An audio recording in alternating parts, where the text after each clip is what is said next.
Hello বন্ধুরা, সবাই কেমন আছে? তোমাদের সকলকে আমার আরেকটি মিনি ব্লগে স্বাগত। তো এটা হচ্ছে বর্ণালীর বিয়ের দিন সন্ধ্যাবেলার ব্লগ। তো বিকাল থেকে আমি ওকে সাজাতে বসে গেছিলাম, যেহেতু অনেক তাড়াহুড়ো দিচ্ছিল তার জন্য, তবুও অনেক লেট হয়ে গেছিলো। তো আমি যতটা সম্ভব পেরেছি পুরোটা কমপ্লিট করেছি। তারপরে এই যে জিনিসটা হয় এটার জন্য অনেকটা দেরি হয়ে গেছিলো। মানে বরের ভাই নতুন বৌদিকে মানে চুল বেঁধে দেয়, ক্লিপ লাগিয়ে দেয়, যেগুলো আর কি বরের বাড়ি থেকে আনা হয় সেগুলো সব পরিয়ে দেয়, মিষ্টি খাওয়ায়, মানে যেটা হয় আর কি মজার সম্পর্ক সেইগুলো করতে হয়। সেগুলোর জন্য অনেক দেরি হয়ে গেছিলো। ওখান থেকে আসার পর আমি কোনো রকমে ওকে রেডি করিয়েছি, শাড়ি পরিয়ে চুল বেঁধে।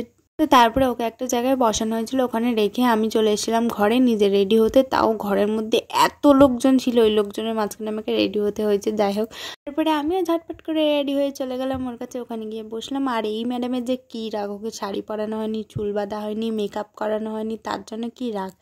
আর আসামের নিয়মে এইভাবেই নতুন বউকে বরণ করা হয়, তারপরে উপহার দেওয়া হয়, চাল মাথায় দেওয়া হয়, আর সামনে পান সুপারি রাখা থাকে, সেটা সবাই যারা আসে সবাই খায় একটা করে। তো তারপরে আমি চলে এলাম সোজা খেতে, যেহেতু বিয়েটা সারা রাত ধরে হবে সেই জন্য তাড়াতাড়ি খেয়ে নিয়েছিলাম। তো চলো ভিডিওটা এখানে শেষ করছি। তোমাদের কেমন লাগলো অবশ্যই কমেন্ট করে জানিও, চ্যানেলটা সাবস্ক্রাইব করে দিও। টাটা।